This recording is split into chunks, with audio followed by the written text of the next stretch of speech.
Hi and good evening, or good afternoon still. Welcome to the Ruscio Center for Global Learning, the atrium. In this building is a beautiful place to have an event such as this, or any events throughout the year. I was joking with some of our panelists tonight that in a couple of weeks you'll actually see the grand design flaw here, because for a week or so after the fall equinox and a week or so before the spring, the sun sets right in the eyes of anybody speaking at this podium. So we need sunglasses. But anyway, I'm Mark Rush. I'm the director for the Center for International Education. And I have one of the greatest jobs in the university, I think, which is to be able to introduce the different speakers or panelists or events that form our colloquium on Borders and Their Human Impact. This is sponsored by the Andrew W. Mellon Foundation, and we are entering our second year of a two-year colloquium where we have considered borders in their many, many manifestations. And the great thing about this is that you get to work with faculty from across the university. We've had folks from law and undergraduate campuses across numerous divisions and disciplines and so forth. Last year, we dealt with everything from poetry readings and artistic exhibitions concerning crossing the Mexican border to discussions of viruses crossing political and physical borders, to the discussion of migration within Europe, migration out of Europe with regard to Brexit, migration to nowhere, the notion of exile and whatnot. So our faculty and students have really embraced the notion of borders in their many, many manifestations. Just last night, we had a discussion essentially of epistemological borders and crossing the barrier between the social sciences and natural sciences, with a discussion led by two scholars from CERN in Switzerland. And tonight, we have this evening's discussion on translation, language that I will let Professor Leva introduce in more detail. In closing, I just want to be able to say thank you to the faculty in Romance Languages and the library, in particular Jim Leva, Jeff Barry in the library, and of course Jim Arnold, who all put this together, and our speaker this evening, our principal speaker this evening, Clayton Eshleman. It's a real privilege and honor to be able to introduce events such as last night's, events such as tonight's, and to be able to do it with a great crowd of folks in a beautiful setting. So thank you all for coming. Thanks again to the university and the Andrew W. Mellon Foundation. And I will turn this podium over to Jim Leva, who will do the real introduction. So thank you all.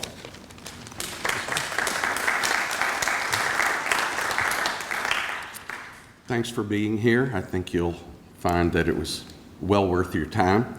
I met A.J. Arnold when I was a graduate student at the University of Virginia, and I was very privileged to encounter some great writers, including Aime Césaire, through his classes. Professor Arnold himself first met Aime Césaire in July 1970 when he was in Martinique with his family and was seeking a better understanding of this great poet's work. He had been dazzled by Les Armes Miraculeuses, miraculous weapons, and he went and had a 2-hour conversation with Aime Césaire. And after 10 years, he came up with a book that is really one of the landmark texts on Francophone literature, and certainly on Aime Césaire, and it's called Modernism and Négritude. And it was the first book in English or French to approach Césaire's poetry in the context of what had happened in French poetry since Baudelaire and Rimbaud. And in his introduction to Cahiers d'un retour au pays natal, Professor Arnold mentions that some of the systolic rhythms used by Claudel and other poetic strategies used by Péguy and early 20th century French poets are also included in Césaire's revolutionary work, really. Okay, they met again in '79 in Martinique, and again in '82 when Clayton Eshleman and Annette Smith were working with him in a Paris apartment on a translation that they published the following year at the University of California Press. Professor Arnold's last meeting with Aime Césaire was in 2003, when Aime Césaire was 90 years old, and there was a public birthday celebration in Fort-de-France, of which he was mayor. Not at that time, though. Yes, still? Wow, 90. Okay, honorary mayor, okay. And between 2003 and 2013, Professor Arnold's been engaged in transatlantic editorial projects that have produced 2 bilingual collections, co-translated with Clayton Eshleman, published by Wesleyan University Press, okay? And one would be Le Retour. Okay, so Le Retour d'un pays natal, the Return to the Native Land, the 1939 version, and also a complete anthology of all of the works of Aime Césaire, which is a remarkable feat, and which I believe we have for sale here, okay, along with the poetry of Clayton Eshleman, his own poetry, Penetralia in English, okay?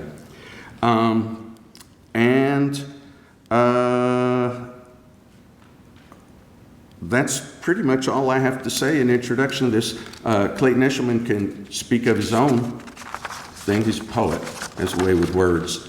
And then there will be a reading of some of the work that they've translated in the original and in their translation. All right, thank you.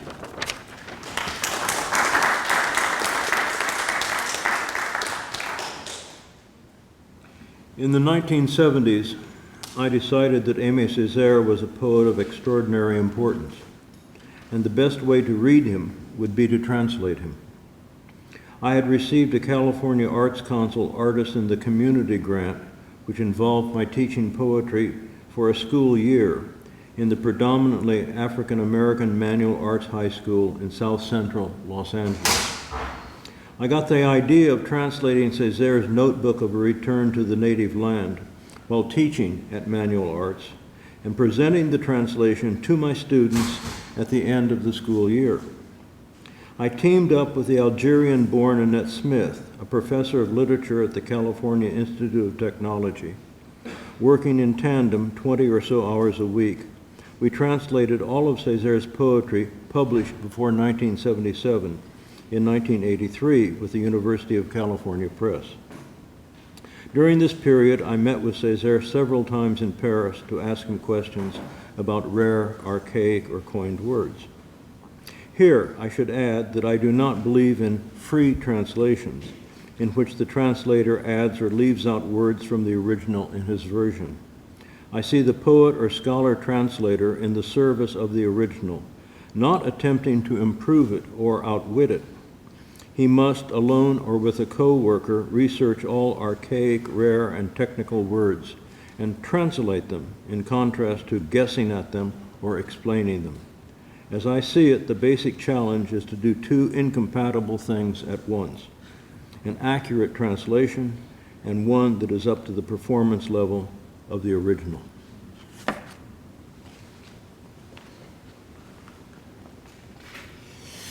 My name is James Arnold. It's a pleasure to be here again. The last time I spoke to a public group at Washington and Lee was spring of 2008 at the annual Phi Beta Kappa initiation. I'm glad that Clayton mentioned performance values of poetry. It's not something that readers of poetry often talk about, and a lot of people have never thought about it.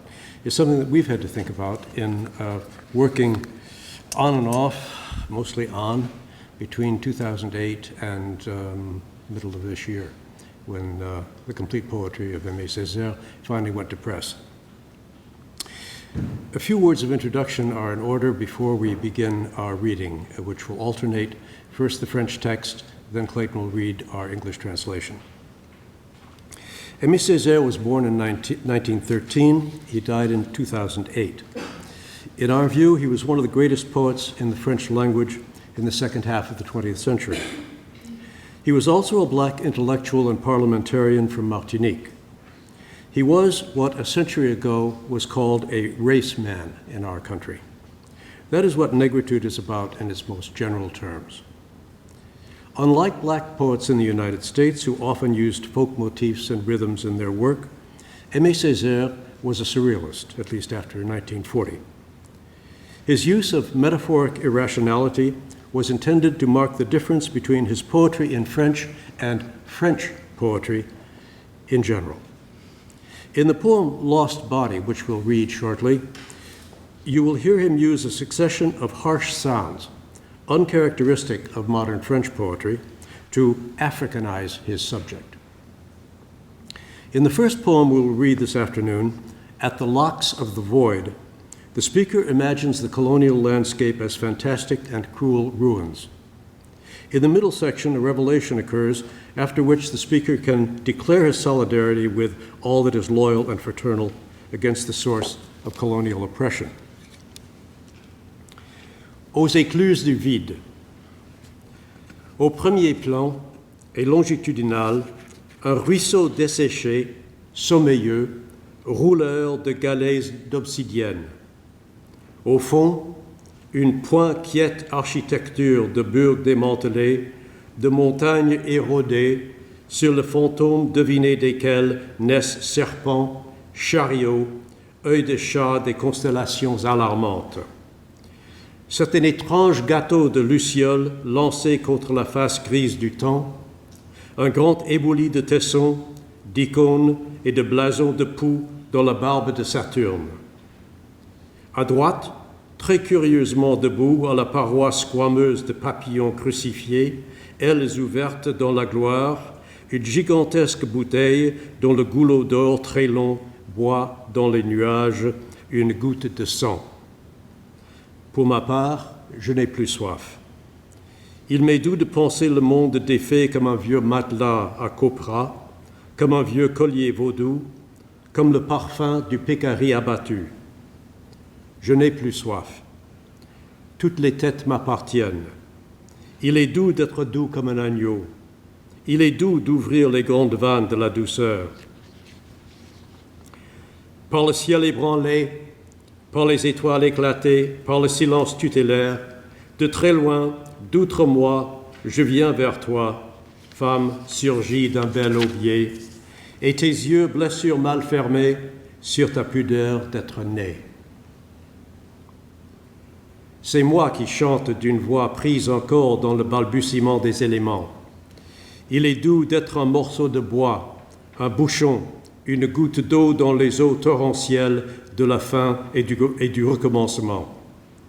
Il est doux de s'assoupir au cœur brisé des choses. Je n'ai plus aucune espèce de soif. Mon épée, faite d'un sourire de dents de requin, devient terriblement inutile. Ma masse d'armes est très visiblement hors de saison et hors de jeu. La pluie tombe. C'est un croisement de gravats. C'est un écheveau de fer pour ciment armé. C'est un incroyable diagramme d'une soulerie à l'eau de vie. C'est la représentation graphique d'une marée séismique. C'est un complot de cuscute. C'est la fête du cauchemar fiché sur la pointe du lance d'une foule en délire de paix et de pain.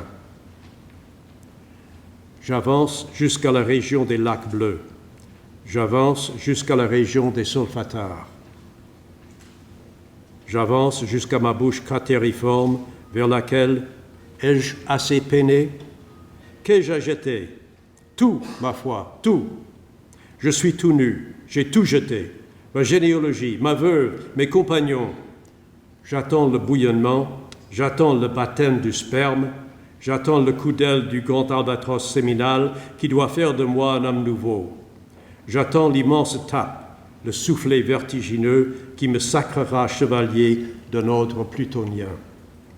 J'attends, au plus profond de mes pores, la sacrée intrusion de la bénédiction. Et subitement, c'est le débouché des grands fleuves. C'est l'amitié des yeux de toucan, c'est l'érection fulminate de montagnes vierges. Je suis enceint avec mon désespoir dans mes bras. Je suis enceint avec ma faim dans mes bras et mon dégoût dans la bouche. Je suis investi. L'Europe patrouille dans mes veines comme une meute de filaires sur le coup de minuit. Dire que leurs philosophies ont essayé de leur donner une morale, cette race féroce ne l'aura pas supporté. Europe, éclat de fonte. Europe, tunnel bas d'eau suinte une rosée de sang. Europe, calme Europe. Europe, vieux chien. Europe, calache à verre. Europe, tatouage pelé. Europe, ton nom est un gloussement rauque et un choc assourdi. Je déplie mon mouchoir, c'est un drapeau. J'ai mis ma belle peau, j'ai ajusté mes belles pattes onglées. Europe, je donne mon adhésion à tout ce qui poudroie le ciel de son insolent, à tout ce qui est loyal et fraternel, à tout ce qui a le courage d'être éternellement neuf, à tout ce qui sait donner son cœur au feu, à tout ce qui a la force de sortir d'une sève inépuisable, à tout ce qui est calme et sûr, à tout ce qui n'est pas toi, Europe, nom considérable de l'étron.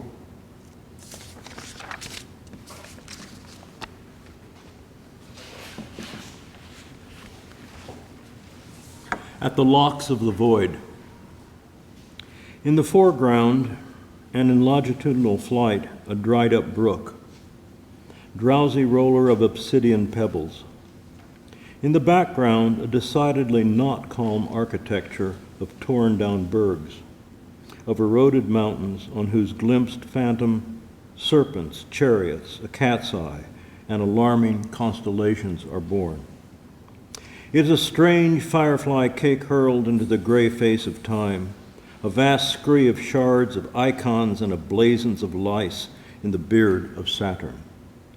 On the right, very curiously standing against the squamous wall of crucified butterfly wings open in majesty, a gigantic bottle whose very long golden neck drinks a drop of blood in the clouds. As for me, I'm no longer thirsty. It gives me pleasure to think of the world undone like an old copra mattress, like an old voodoo necklace, like the perfume of a felled peccary. I am no longer thirsty. All heads belong to me. It is sweet to be gentle as a lamb. It is sweet to open the great sluice gates of gentleness. Through the staggered sky, through the exploded stars, through the tutelary silence, from very far beyond myself, I come toward you, woman sprung from a beautiful laburnum. And your eyes, wounds barely closed on your modesty at being born. It is I who sing with a voice still caught up in the babbling of elements. It is sweet to be a piece of wood, a cork, a drop of water in the torrential waters of the end and of the new beginning. It is sweet to doze off in the shattered heart of things. I no longer have any sort of thirst. My sword, made from a shark's tooth smile, is becoming terribly useless. My mace is very obviously out of season and out of play. Rain is falling. It is a crisscross of rubble. It is a skein of iron for reinforced concrete. It is an incredible stowage of the invisible by first-rate ties. It is a branchwork of syphilis. It is the diagram of a brandy bender. It is the graphic representation of a seismic flood tide. It is a conspiracy of daughters. It is the nightmare's head impaled on the lance point of a mob mad for peace and for bread. I advance to the region of blue lakes. I advance to the region of sulfur springs. I advance to my crateriform mouth, toward which have I struggled enough? What have I to discard? Everything, by God, everything. I am stark naked. I have discarded everything. My genealogy, my widow, my companions. I await the boiling. I await the baptism of sperm. I await the wing beat of the great seminal albatross, supposed to make a new man of me. I await the immense tap, the vertiginous slap that shall consecrate me as a knight of a Plutonian order. I await in the depths of my pores the sacred intrusion of the benediction. And suddenly, it is the outpouring of great rivers. It is the friendship of toucan's eyes. It is the fulminating erection of virgin mountains. I am pregnant with my despair in my arms. I am pregnant with my hunger in my arms and my disgust in my mouth. I am invested. Europe patrols my veins like a pack of filari at the stroke of midnight. To think that their philosophies tried to provide them with morals. That ferocious race won't have put up with it. Europe, pig iron fragment. Europe, low tunnel oozing a bloody dew. Europe, old bag Europe. Europe, old dog. Europe, worm-drawn coach. Europe, peeling tattoo. Europe, your name is a raucous clucking and a muffled shock. I unfold my handkerchief. It is a flag. I have donned my beautiful skin. I have adjusted my beautiful clawed paws. Europe, I hereby enjoin all that powders the sky with its insolence, all that is loyal and fraternal, all that has the courage to be eternally new, all that knows how to yield its heart to the fire, all that has the strength to emerge from an inexhaustible sap, all that is calm and certain, all that is not you, Europe, eminent name of the turd.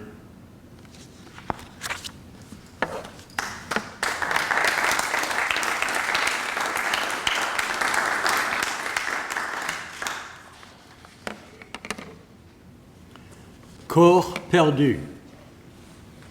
Moi qui, Krakatoa, moi qui tout mieux que mousson, moi qui poitrine ouverte, moi qui lailap, moi qui belle mieux que cloaque, moi qui hors de gamme, moi qui zambèse ou frénétique ou ronde ou cannibale, je voudrais être de plus en plus humble et plus bas, toujours plus grave, sans vertige ni vestige, jusqu'à me perdre, tomber dans la vivante semoule d'une terre bien ouverte comme une femme noire.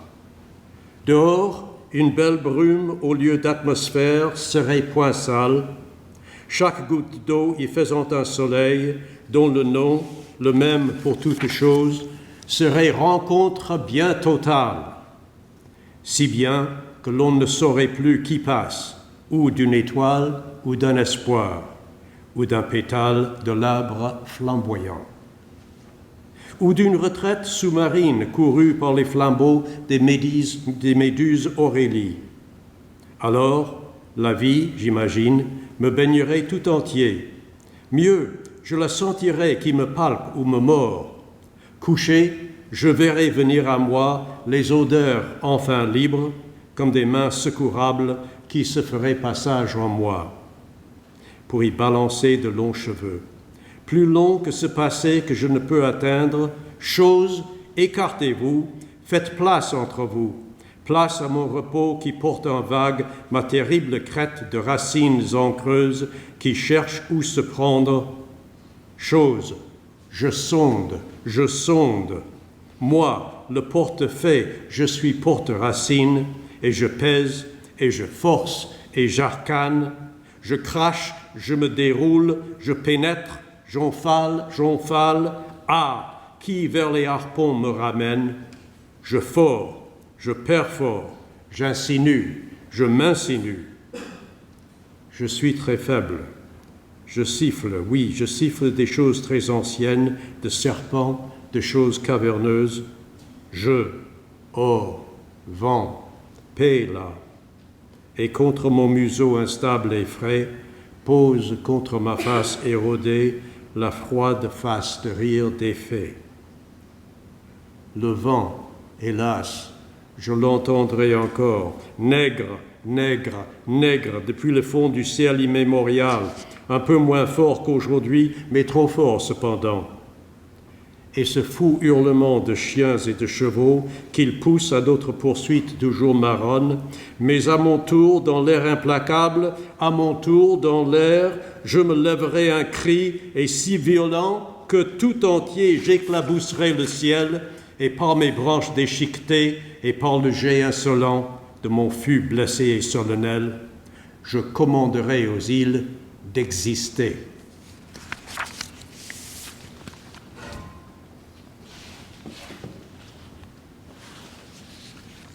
lost body.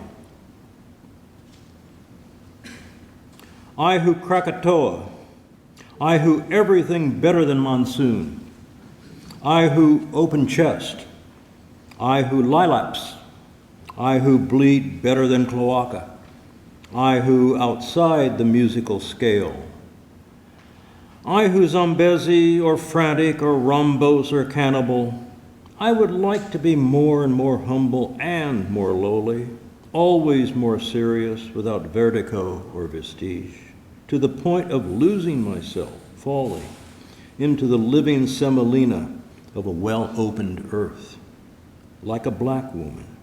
Outside, in lieu of atmosphere, will be a beautiful haze, no dirt in it, each drop of water forming a sun there, the name of which, the same for all things, would be splendid total encounter. To such an extent that one would hardly know what was passing, whether a star or a hope or a petal from the flamboyant tree or an underwater retreat, sought out by the flaming torches of Aurelian Medusas. Then life, I imagine, would flood my whole being. Better still, I would feel it touching me or biting me. Lying down, I would see the finally free odors coming to me like merciful hands that would find their way in me, to sway long hair over me, longer than this past that I cannot reach. Things, stand back. Make room among you, room for my repose, carrying in waves my terrible crest of anchor-like roots, looking for a place to take hold. Things, I probe. I, the street porter. I am a roots porter, and I bear down, and I force, and I arcane. I spit, I unwind myself, I penetrate, I umphal. Who leads me back toward the harpoons? I sink, I countersink, I insinuate myself. I am very weak. I hiss, yes, I hiss very ancient things, of serpents, of cavernous things. But woe, lie down, wind, and against my unstable and fresh muzzle, against my eroded face, press your cold face of ravaged laughter. The wind, alas, I shall hear it still. Nigger, nigger, nigger, from the depths of the timeless sky, a little less loud than today, but too loud nonetheless. And this crazed howling of dogs and horses that it thrusts at our forever maroon heels. But in my turn, into the implacable air, in my turn, into the air, I shall raise so violent a cry that I shall splatter the entire sky. And with my branches torn to shreds, and with the insolent jet of my wounded and solemn shaft, I shall command the islands to exist.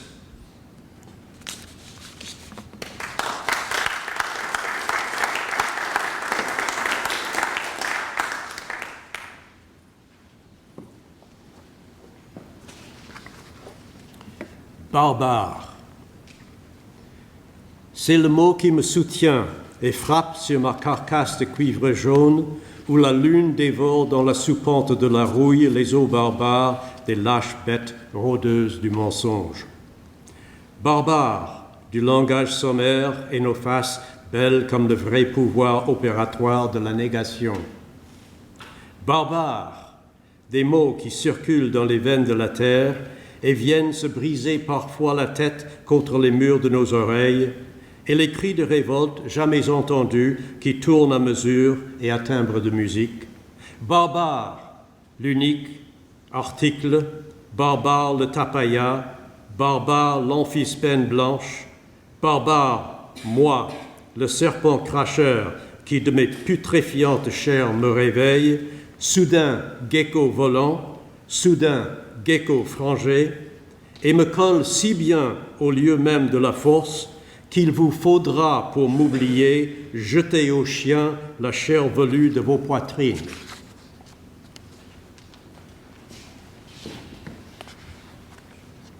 Barbarity.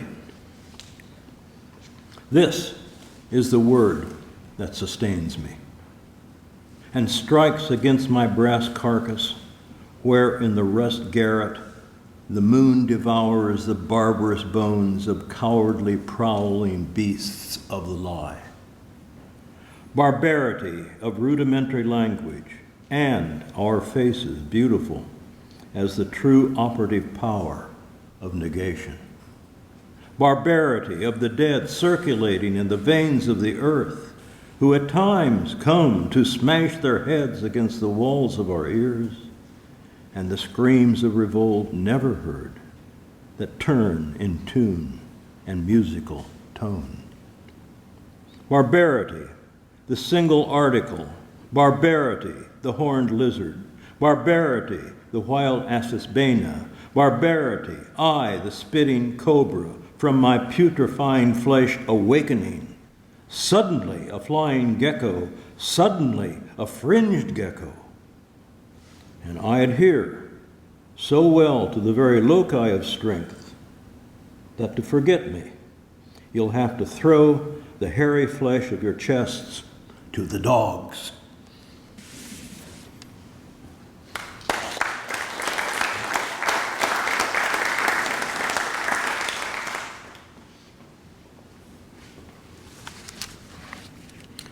Cheval.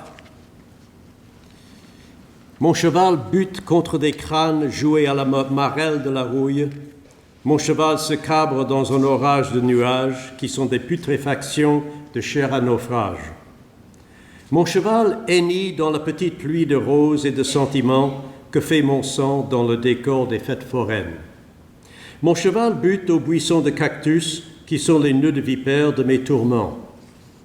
Mon cheval bute, hennit et bute vers le rideau de sang de mon sang tiré sur tous les ruffians qui jouent au dé mon sang.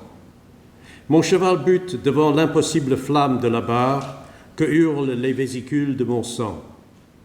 Mon cheval se cabre devant un grand pilier d'hyacinthe toute pure qui s'élève jusqu'à la gloire du Seigneur et descend jusqu'au fond de la merde de mon sang.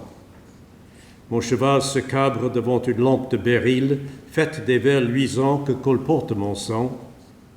Je vis aussi un grand cheval de paix ardente qui s'élançait en piaffant d'une saison de pluie, de mollusques, d'une colère de poils, d'une harangue de pyramides, d'une camisole de vieux bouchons, d'une confusion de crachats de champignons.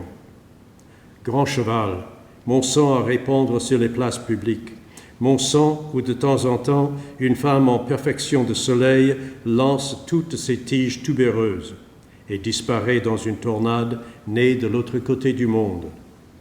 Mon sang pour pieds fraîchement repeints de gibet, mon sang qu'aucune canonisation n'a jamais souillé, mon sang vin de vomissure d'ivrogne, mon sang qu'aucun juge payé n'a jamais entendu. Je te le donne, grand cheval, je te donne mes oreilles pour en faire des naseaux sachant frémir, mes cheveux pour en faire une crinière des mieux sauvages, ma langue pour en faire des sabots de mustang.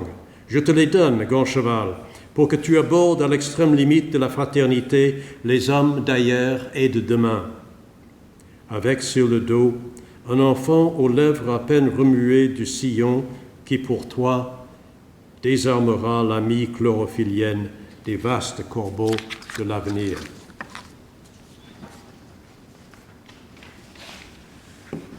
Horse, for Pierre Loeb. My horse stumbles over skulls hopscotched in rust. My horse rears in a storm of clouds that are putrefactions of shipwrecked flesh. My horse neighs in the fine rain of roses and sentiments that my blood creates in the scenery of the street fairs. My horse stumbles over the clumps of cacti that are the entangled vipers of my torments. My horse stumbles, neighs, and stumbles toward the curtain of blood, of my blood, pulled down by all the pimps shooting craps for my blood. My horse stumbles before the impossible flame of the barrier, howled at by the vesicles of my blood. My horse rears before a great pillar of hyacinth, perfectly pure, that rises to the glory of the Lord and descends to the depths of the shit of my blood. My horse rears before a barrel lamp made from fireflies peddled by my blood. I too saw a great horse of ardent peace that dashed forward, pawing the ground from a season of rains, of mollusks, of an anger, of hares, of a harangue, of pyramids, of a camisole, of old corks, of a confusion, of mushroom spittle. Great horse, my blood to be spilled in public squares, my blood in which from time to time a woman in solar perfection shoots out all her tuberous stems and vanishes in a tornado born on the far side of the world. My blood for a foot freshly repainted as a gibbet, my blood that no canonization has ever soiled, my blood the wine of a drunkard's vomit, my blood that no paid-off judge has ever heard. I give it to you, great horse. I give you my ears to be made into nostrils capable of quivering, my hair to be made into a mane as wild as they come, my tongue to be made into mustang hooves.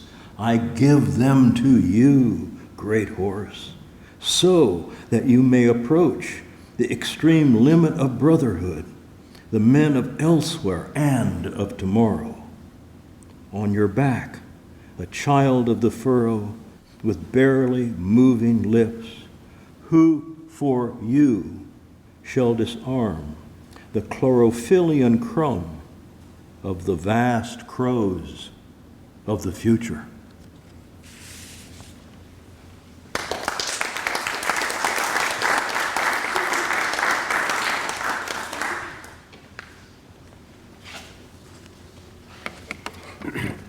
The last two poems we shall read this afternoon share a geographic designation, Mississippi.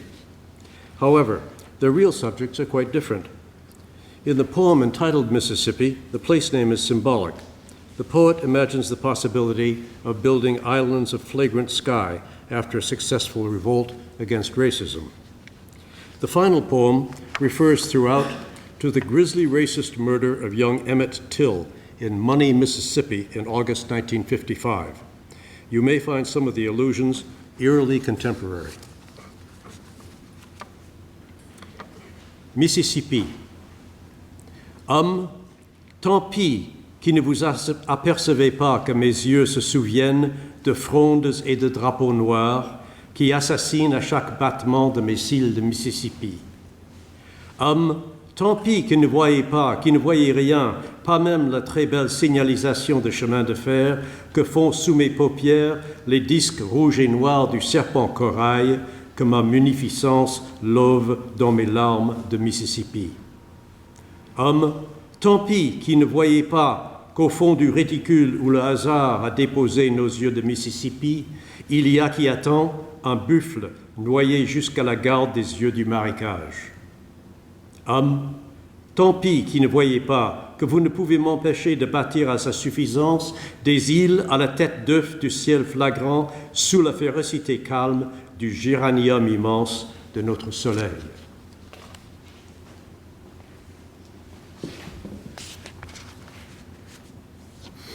Mississippi.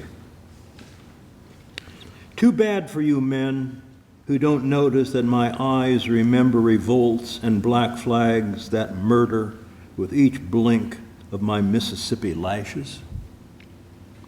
Too bad for you men who do not see anything, not even the gorgeous railway signals formed under my eyelids by the black and red discs of the coral snake that my munificence coils in my Mississippi tears. Too bad for you men who do not see that in the depth of the reticule where chance has deposited our Mississippi eyes, there waits a buffalo sunk to the very hilt of the swamp's eyes. Too bad for you men who do not see that you cannot stop me from building to his fill egg-headed islands of flagrant sky under the calm ferocity of the immense geranium of our sun.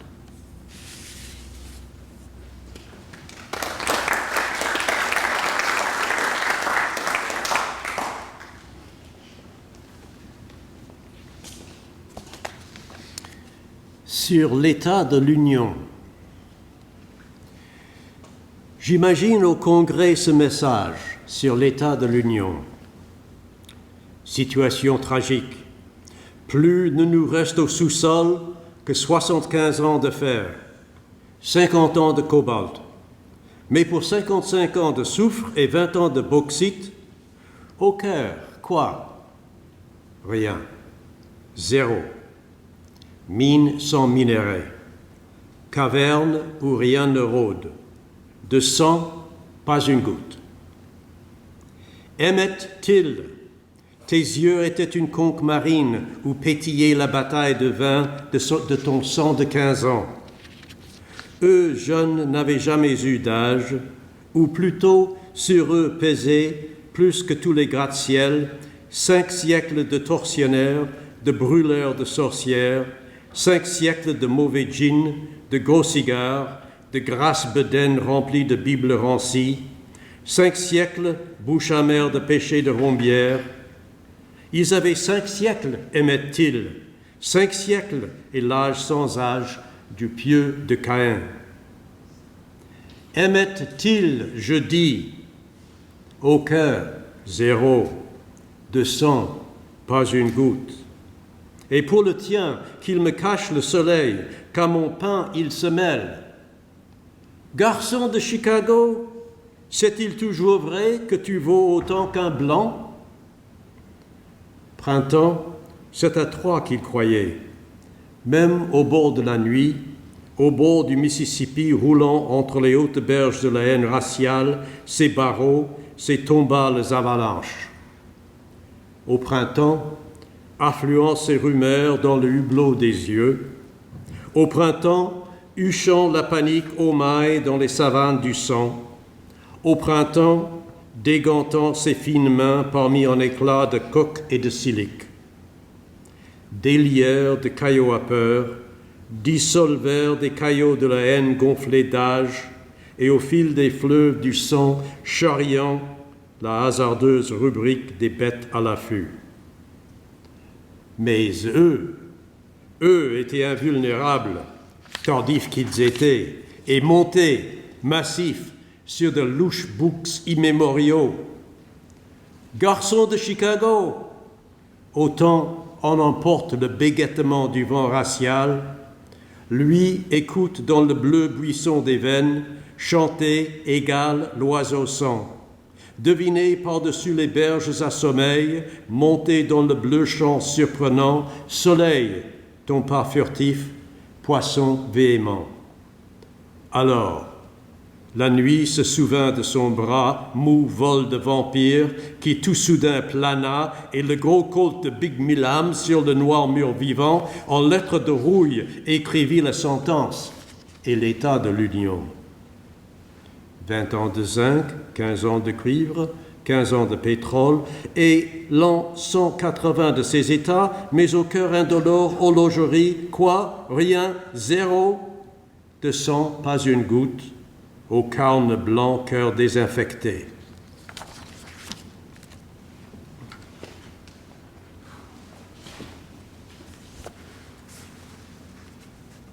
On the State of the Union. I imagine this message in Congress on the State of the Union. Situation tragic. Remaining underground only 75 years worth of iron, 50 of cobalt, but 55 years worth of sulfur and 20 of bauxite. Remaining in our hearts, what? Nothing. Zero. A mind without ore, a cavern where nothing prowls, a blood, not a drop. Emmett Till. Your eyes were a sea conch in which the vinous battle of your 15-year-old blood sparkled.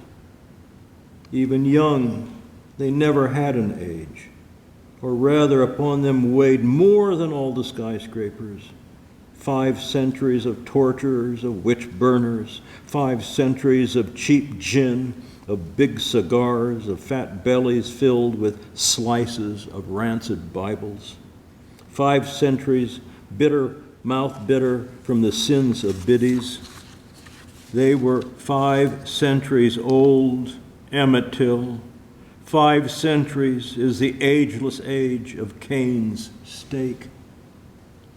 Emmett Till, I say, in our hearts 0 of blood, not a drop, and as for yours, may it hide my son with my bread be mixed. Chicago boy, is it still true that you're worth as much as a white man? Spring, he believed in you, even at the edge of night, on the bank of the Mississippi, rolling between high banks of race hatred, its bars, its barriers, its tumble avalanches. In spring, flowing its rumors into the portholes of eyes. In spring, hound calling the bovine panic in the savannas of the blood. In spring, slipping the gloves from its fine hands in a burst of shells and silicas.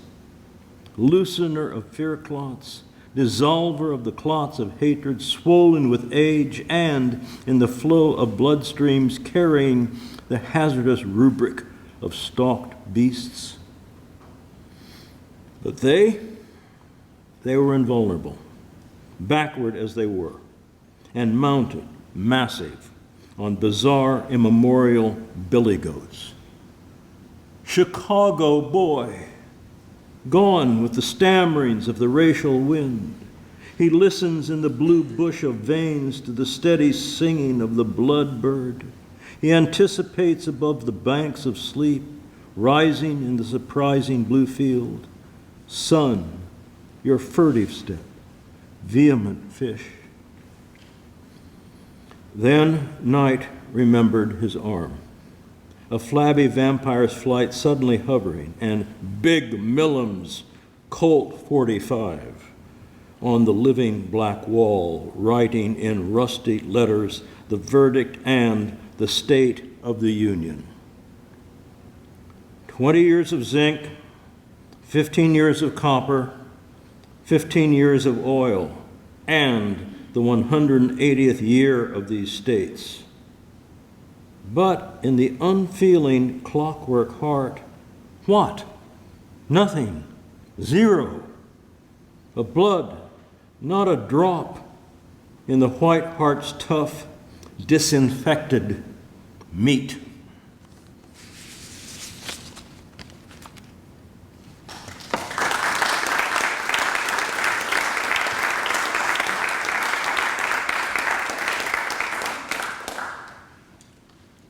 You gentlemen will entertain questions now, I suppose, right? If you all have any questions to ask, this is the time that like a little interaction we can ask about things. Mr. Wickstrom. When was his last poem written? That would be hard to say, but his last collection was published in, was it 94, Clayton? Mm-hmm. Yeah. I think this is written earlier than that. None of these poems are that late. All of these poems were published in the 40s and 50s, at what most people would consider the height of his career.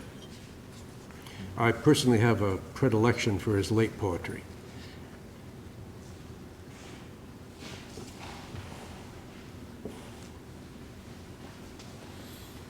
I have 2 questions, if it's not too greedy. One is, I was wondering if you could give us a few examples of the words that you asked him about. And the second one is, I'm really curious if you could tell us a little bit more about your high school students and what they did with these poems. Well, those are both easy and disappointing questions to answer. I have no memory. I had a notebook I wrote down words and phrases that Annette Smith and I had been unable to reach any consensus on what they meant. And he did his best, but he couldn't answer all of my questions because they were about words that he'd used maybe 30 years ago. And some of them were pretty difficult. But he was very sweet. He was a wonderful guy to spend time with. And so I got some answers, but most of it we had to come to terms with ourselves. The second question, I didn't use Césaire in the classroom at Manual Arts. My idea was, while I was teaching at Manual Arts, I would translate Notebook of Return to the Native Land, and I would give it to my students on the last day of class. I didn't complete the translation that semester.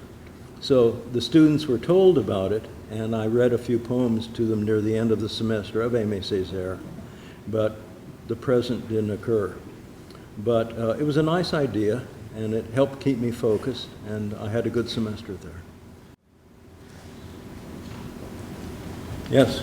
So, thanks so much for translating Aime Césaire, a brilliant poet, and I love listening to your translations, and They're our recognize translations. you plural and you know, seeing some of the rhythm differences and all the problems that you run into with translations, gender, this, that, and the other. So one poem that I particularly like a lot that you did is Bao Bao.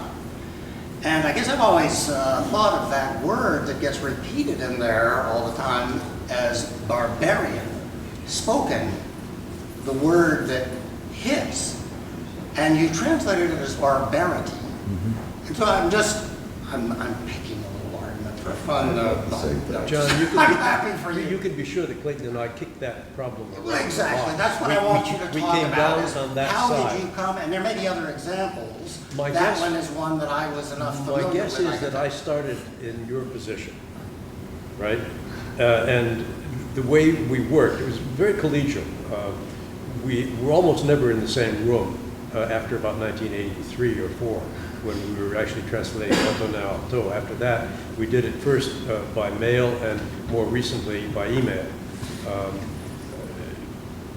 Sometimes we would go through 10 or a dozen versions of a poem before we were satisfied that we had it as best we could, right? I couldn't tell you now why we wound up with barbarity. We'd have to sit down in a seminar style and go around that and tease it out. I'm sure we could do it, but we can't do it now. One thought here is that barbarian would seem to refer to human beings. And there's material in the poem that is clearly not human. He's talking about a condition, a vivid, terrible, powerful condition in the world, and that creatures participate in as well as you and I. So I think that can be thought of as one reason that barbarity works better in the poem than barbarian. So it's a condition in the world created by barbarians. No. No. No, you can't say that the animals are not barbarians. Barbarian is a word that we use for human beings who act in a particular way. Right. You would not say that a shark is a barbarian, right? You don't need to. So I'm thinking that barbarity then is a state of force and of violence and power in the world that you can say human beings participate in, as well as the creatures that he mentions in the poem. Well, that would be my off-the-cuff take. But he does a lot playing with, like, barbare can be a noun or an adjective, you know, and then certainly in carpe diem, where he makes all those nouns into verbs and stuff like that. There's a, you know, there's a volcanic violence to the language with that. It makes it much more dynamic and forceful. Yeah. Rather than making the phrase nominative, using the nouns, making it verbal. He does that a lot, and that poem is an excellent example. Yeah. Another possibility for Bao Bao that I don't think anybody's ever talked about, Césaire didn't do Greek, but he certainly knew as much Greek as I do. which is to say very little. But barbaros originally meant speaking a language other than Attic Greek. Am I right, Tom? Thank you. He's capable of going that far back with this kind of suggestion. Yes? I have, I guess the first question was sort of answered, and I had sort of a detailed question, wondering how much fun you had translating the masculine adjective pregnant. Je suis enceinte, and then turned into... I don't think fun is the word. When you're translating serious work, there's always an element of play, but it's very serious play, right? So I would have to push back against fun and tell you that it's a challenge. And any translation of a poet like Aime Césaire, if there's another poet like Aime Césaire, is a constant challenge. You're up against very difficult stuff, not just translating words, but translating rhythms, assonances in particular, trying to get a similar play of sound in your line in English to the one in French. Now, granted, that's impossible, but you strive toward it. That's the sort of thing we did. We did it for years. But it is true that enceinte logically doesn't exist in That's right. French. That's right. Whereas the only possible translation in English is pregnant, which Yeah. is not gendered. There you go. But pregnant has a startling effect on the reader, as enceinte must do in French.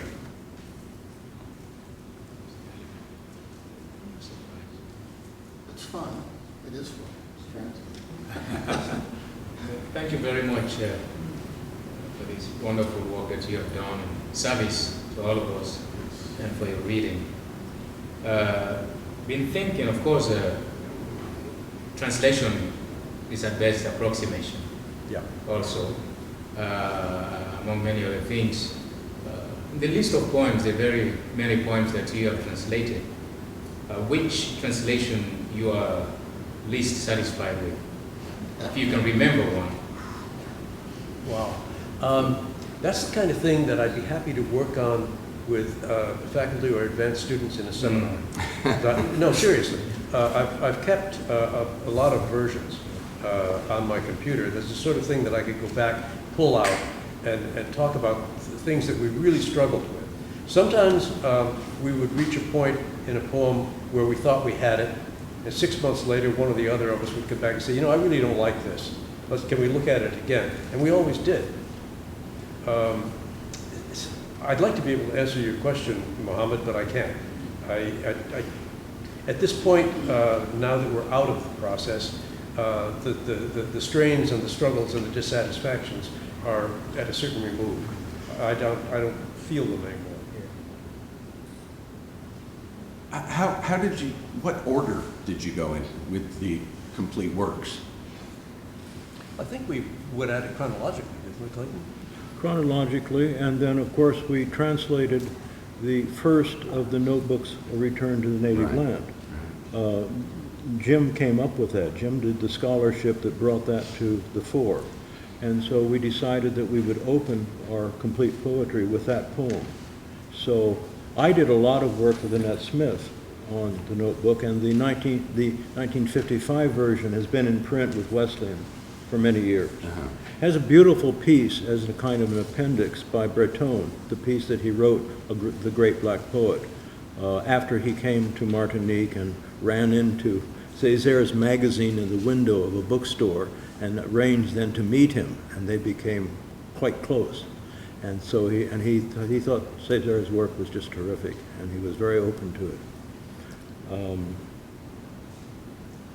Well, didn't Breton say that there's, you know, that here's a black man using the French language like no white man can do, but which also I don't think he quite said that. Something along those lines. That phrase, which was uttered in 1947,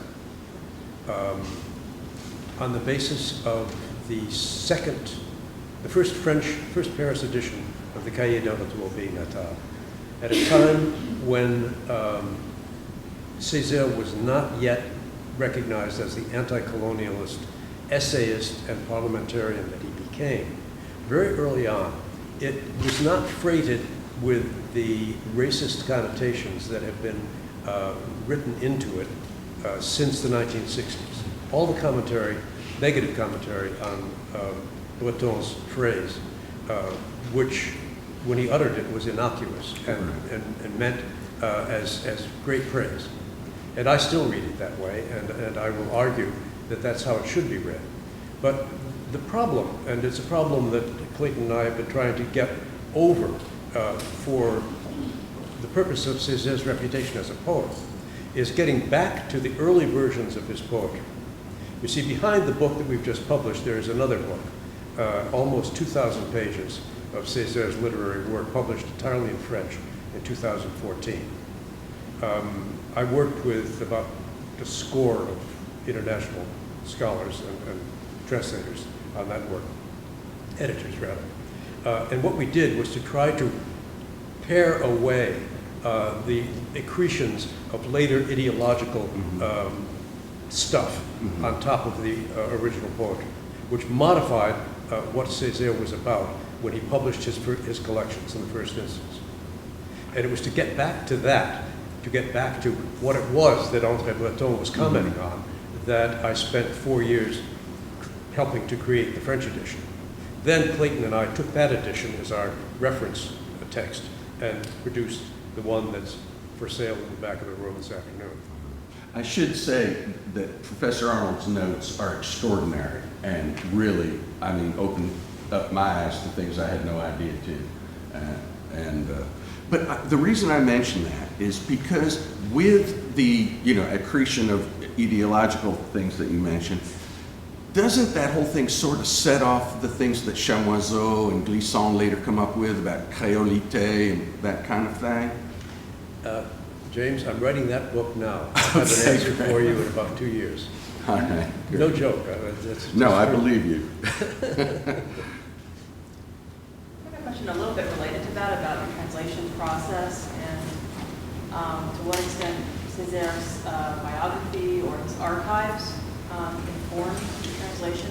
You were reading Sur l'état de l'Union. It sounded like some of that material was almost like documentary, like, when he's going into... I can't hear everything that you said, but you seem to be referring to an archive. Could you tell us what you mean? Well, I was wondering, his personal papers, letters, any day books or other things that he may have been, reading, or did that inform the translation process at all, or biography? I don't mean to shock you, and I don't mean to elude your question, but Aime Césaire kept almost nothing.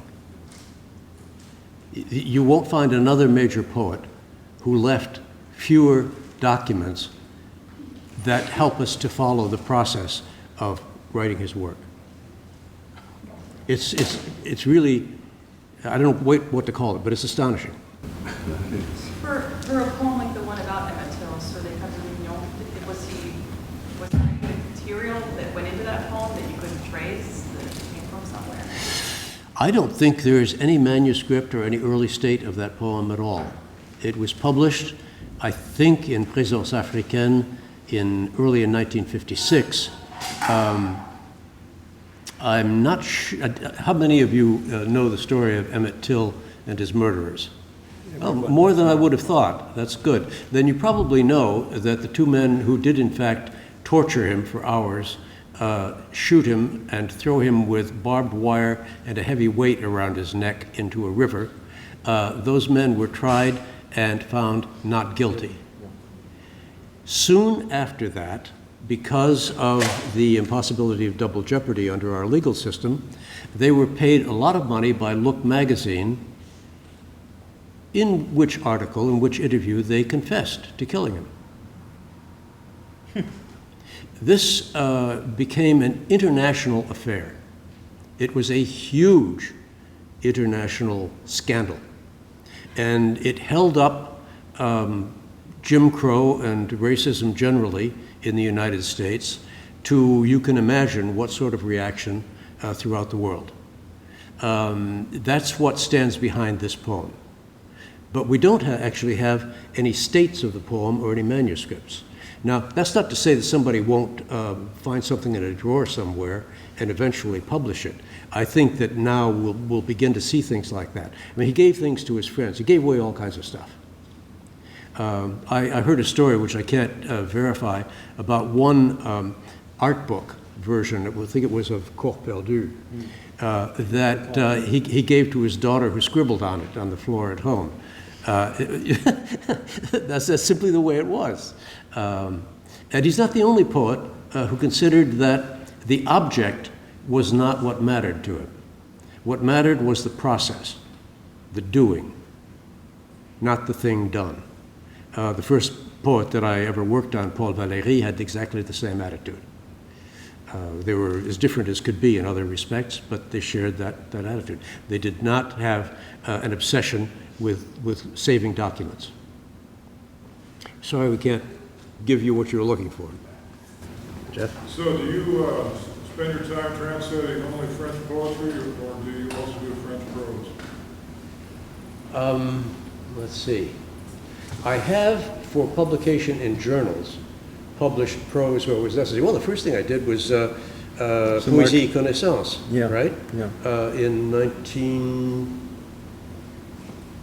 1980-something, I guess, for a magazine that wanted a special issue on Césaire, and they didn't have a good essay, and that had never been translated, and I translated it, and it's now circulated as Arnold's translation of Poetry and Knowledge. But I didn't set out to do that. Translating the poetry is the real thing for me. Let me say that unlike Césaire, Jim Arnold's archive is here at Washington Lee. It's in this way. Can't hear you.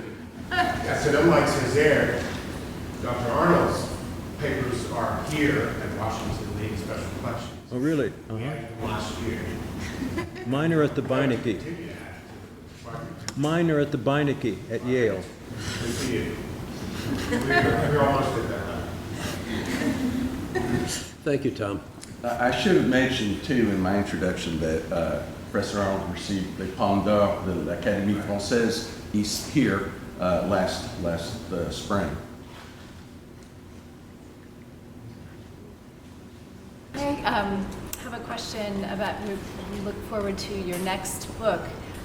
But yesterday, my students and I were talking about negritude, and tomorrow we'll be talking about créolité. So if you could sketch out. Sure. So I said we are looking forward to your next book, but yesterday my students and I talked about negritude, and tomorrow we'll be talking about créolité. So would it be possible for you to sketch out a little bit of the connection there? Give us a head start. Let's see. What you want is in an issue of the New West Indian Guide from about 1994. I'll be happy to send you a reference. I do have that reference, in fact. Well, there you are. So, You've got the good stuff. You don't nothing want me to to add. improvise now. I actually thought about that. Thank you. Well, I would like to say that it is a remarkable achievement what these men have done in translating all of Aime Césaire's poetry. And Aime Césaire, to me, is not just, the great poet of negritude. He is like one of the greatest poets in any language that I have read. So I'm very grateful to these gentlemen. Thank you.